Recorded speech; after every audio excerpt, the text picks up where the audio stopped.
subscribe my channel. ಎಲ್ಲರಿಗೂ ನಮಸ್ಕಾರಗಳು.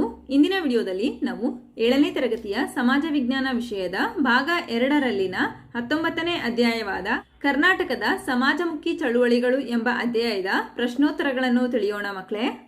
ಅಭ್ಯಾಸಗಳನ್ನು ಗಮನಿಸಿ ಮಕ್ಕಳೇ. ಮುಖ್ಯ ಪ್ರಶ್ನೆ 1, ಖಾಲಿ ಬಿಟ್ಟ ಸ್ಥಳಗಳನ್ನು ಸೂಕ್ತ ಪದದಿಂದ ಭರ್ತಿ ಮಾಡಿ. ಮೊದಲ ಬಿಟ್ಟ ಸ್ಥಳ, ಸುಂದರ್ಲಾಲ್ ಬಹುಗುಣರು ಪ್ರಾರಂಭಿಸಿದ ಚಳುವಳಿ ಚಿಪ್ಕೋ ಚಳುವಳಿ. ಎರಡನೆಯ ಬಿಟ್ಟ ಸ್ಥಳ, ರಾಷ್ಟ್ರೀಯ ಮಹಿಳಾ ದಿನಾಚರಣೆ 1975ರಲ್ಲಿ ಪ್ರಾರಂಭವಾಯಿತು. ಮೂರನೆಯ ಬಿಟ್ಟ ಸ್ಥಳ, ದಲಿತ ಸೂರ್ಯ ಎಂಬ ಕೀರ್ತಿಗೆ ಪಾತ್ರರಾದವರು ಅಂಬೇಡ್ಕರ್.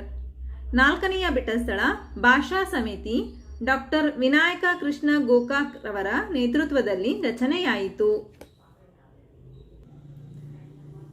ಪ್ರಶ್ನೋತ್ತರಗಳನ್ನು ತಿಳಿಯೋಣ ಮಕ್ಕಳೇ. ಮುಖ್ಯ ಪ್ರಶ್ನೆ 2, ಒಂದು ಪದ ಅಥವಾ ವಾಕ್ಯದಲ್ಲಿ ಉತ್ತರಿಸಿ. ಮೊದಲ ಪ್ರಶ್ನೆ, ತುಂಗಾ ಮೂಲವನ್ನು ಉಳಿಸಿ ಆಂದೋಲನ ಏಕೆ ಆರಂಭವಾಯಿತು?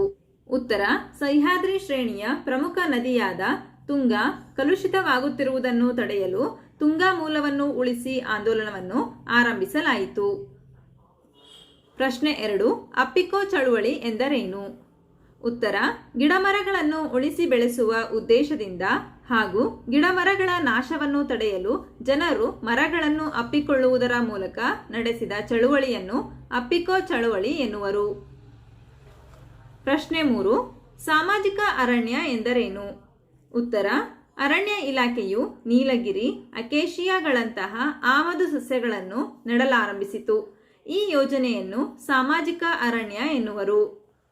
ಪ್ರಶ್ನೆ 4, ಕರ್ನಾಟಕದ ಮೊದಲ ಮಹಿಳಾ BA ಆನರ್ಸ್ ಪದವೀಧರರು ಯಾರು? ಉತ್ತರ, ಕರ್ನಾಟಕದ ಮೊದಲ ಮಹಿಳಾ BA ಆನರ್ಸ್ ಪದವೀಧರರು ಶ್ರೀ ರಂಗಮ್ಮ ಮತ್ತು ರುಕ್ಮಿಣಮ್ಮ. ಮುಖ್ಯ ಪ್ರಶ್ನೆ 3, 2 ಅಥವಾ 3 ವಾಕ್ಯಗಳಲ್ಲಿ ಉತ್ತರಿಸಿ. ಮೊದಲ ಪ್ರಶ್ನೆ, ನಾವೇಕೆ ಪ್ರಾಚೀನ ಕೆರೆಗಳನ್ನು ಉಳಿಸಬೇಕು? ಉತ್ತರ, ಪ್ರಾಚೀನ ಕೆರೆಗಳು ಸುತ್ತಮುತ್ತಲಿನ ಪ್ರದೇಶಗಳಿಗೆ ಕುಡಿಯುವ ನೀರು ಮತ್ತು ಹೊಲಗಳಿಗೆ ನೀರು ಒದಗಿಸುವ ಕೇಂದ್ರಗಳಾಗಿವೆ. ನೀರಿನ ಪ್ರಮುಖ ಮೂಲವಾದ ಕೆರೆಗಳನ್ನು ಉಳಿಸುವುದರಿಂದ ಅಂತರ್ಜಲ ಹೆಚ್ಚುತ್ತದೆ. ಪ್ರಾಣಿ ಪಕ್ಷಿಗಳಿಗೆ ನೀರು ಪೂರೈಕೆಯಾಗುತ್ತದೆ.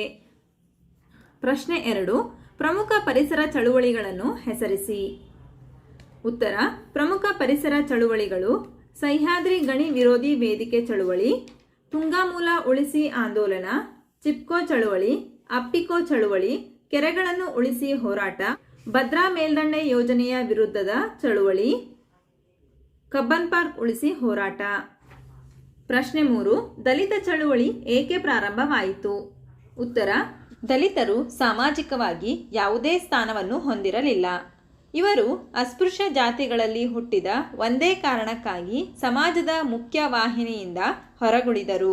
20ನೇ ಶತಮಾನದಲ್ಲಿ ಹುಟ್ಟಿ ಬೆಳೆದ ಬ್ರಾಹ್ಮಣೇತರ ಚಳುವಳಿಗಳು ದಲಿತರನ್ನು ಹೆಚ್ಚು ಒಳಗೊಳ್ಳಲಿಲ್ಲ. ಇದನ್ನು ಪ್ರಶ್ನಿಸುತ್ತಾ ಸಾಮಾನ್ಯ ಶಕ 1970ರ ದಶಕದಲ್ಲಿ ದಲಿತ ಚಳುವಳಿಯು ಪ್ರಾರಂಭವಾಯಿತು. ಪ್ರಶ್ನೆ 4, ದಲಿತ ಚಳುವಳಿಯ ಬೀಜ ಮಂತ್ರಗಳು ಯಾವುವು? ಉತ್ತರ, ದಲಿತ ಚಳುವಳಿಯ ಬೀಜ ಮಂತ್ರಗಳು ಶಿಕ್ಷಣ, ಸಂಘಟನೆ, ಹೋರಾಟಗಳು. ಹಾಗಾದರೆ ಮಕ್ಕಳೇ, ಈ ಅಧ್ಯಾಯದಲ್ಲಿ ಬರ್ತಕ್ಕಂತಹ ಎಲ್ಲ ಪ್ರಶ್ನೆಗಳಿಗೆ ನಿಮಗೆ ಉತ್ತರ ಲಭಿಸಿದೆ ಅಂತ ನಾನು ಭಾವಿಸ್ತಾ ಇದ್ದೀನಿ. ಧನ್ಯವಾದಗಳು. ನಮ್ಮ ವಿಡಿಯೋ ಇಷ್ಟವಾದಲ್ಲಿ ಪ್ಲೀಸ್ ಸಬ್ಸ್ಕ್ರೈಬ್ ಮಾಡಿ, ಲೈಕ್ ಮಾಡಿ, ಶೇರ್ ಮಾಡಿ, ಪ್ರೋತ್ಸಾಹಿಸಿ.